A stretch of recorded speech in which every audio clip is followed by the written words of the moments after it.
So ನಿನ್ನೆ episode ಅಲ್ಲಿ ಮೊದಲಿಗೆ ರಘು ಅವರ ಫ್ಯಾಮಿಲಿ ಬರುತ್ತೆ. ಸೊ ಆ ಒಂದು ಫ್ಯಾಮಿಲಿಯಲ್ಲಿ ರಘು ಅವರ ಮಗ ಬರ್ತಾನೆ. ಐ ಥಿಂಕ್ ರಘು ಅವ್ರಕಿಂತ ತುಂಬಾನೇ ಸ್ಮಾರ್ಟ್ ಆಗಿದ್ದಾನೆ ಅಂಡ್ ತುಂಬಾನೇ ಶಾರ್ಪ್ ಇದ್ದಾನೆ ಅಂತ ಅನಿಸ್ತು ನೋಡಿದ ತಕ್ಷಣ. ಅಂಡ್ ಅಪ್ಪ ಈ ಮಗನ ಎಷ್ಟು ಹೆಲ್ತ್ ಇಂದ ಹಿಡ್ಕೊಂಡು ಅವನ ಬೆಳವಣಿಗೆವರೆಗೂ ಎಷ್ಟು ಕೇರ್ ಮಾಡ್ತಾರೆ ಅಂತ ಹೇಳಿದೆ. ನಿನ್ನೆ ರಘು ಅವರು ಹೇಳಿದ್ರು ಒಂದು ಮಾತು, ಜಂಕ್ ಫುಡ್ಸ್ ತಿಂತಿ ಏನು ಅಂತ ಕೇಳ್ತಾರೆ ಮಗಗೆ. ಅಂದ್ರೆ ಒಂದು ಹೆಲ್ತ್ ಆಗಿರ್ಬೋದು, ತಂದೆ ತೋರಿಸುವಂತ ಕಾಳಜಿ ಪ್ರೀತಿ ಅಪಾರ ಅಂತಾನೆ ಹೇಳ್ಬೋದು. ಅಂಡ್ ಇಷ್ಟೇ ಎಲ್ಲ ಇದ್ರ ಜೊತೆಗೇನೆ ಇನ್ನೊಂದು ಸ್ವೀಟ್ ಸರ್ಪ್ರೈಸ್ ನ ಕೊಡ್ತಾರೆ ರಘು ಅವರಿಗೆ. ಏನಂತ ಹೇಳಿದ್ರೆ ಅವರ ವೈಫ್ ಬರ್ತ್ಡೇ ಇರುತ್ತೆ. ಸೊ ವೈಫ್ ನ ಕರೆಸಿ ಬರ್ತ್ಡೇ ಸೆಲೆಬ್ರೇಷನ್ ಮಾಡ್ತಾರೆ.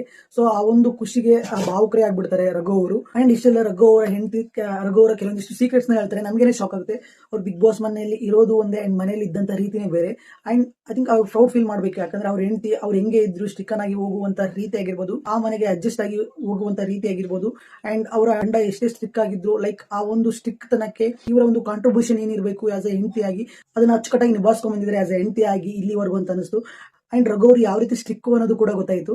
ಅಂಡ್ ಅಪ್ಪ ಮಗನ ಡ್ಯಾನ್ಸ್ ನೋಡಿ ಹೆಂಡತಿ ಅವರು ತುಂಬಾನೇ ಭಾವುಕರಾಗ್ತಾರೆ ಅಂಡ್ ತುಂಬಾನೇ ಖುಷಿ ಪಡ್ತಾರೆ. ಸೊ ಈ ಒಂದು ಫ್ಯಾಮಿಲಿನ ನೋಡಕ್ಕೆ ತುಂಬಾನೇ ಖುಷಿ ಅನಿಸ್ತು. ರಘು ಅವರ ಫ್ಯಾಮಿಲಿ ನೋಡಿ ನಿಮ್ಗೆ ಎಷ್ಟು ಖುಷಿ ಆಯ್ತು ಅಂಡ್ ಈ ಫ್ಯಾಮಿಲಿ ಬಗ್ಗೆ ನಿಮ್ಗೆ ಅನಿಸುತ್ತೆ ಕಮೆಂಟ್ ಮಾಡಿ ತಿಳಿಸಿ.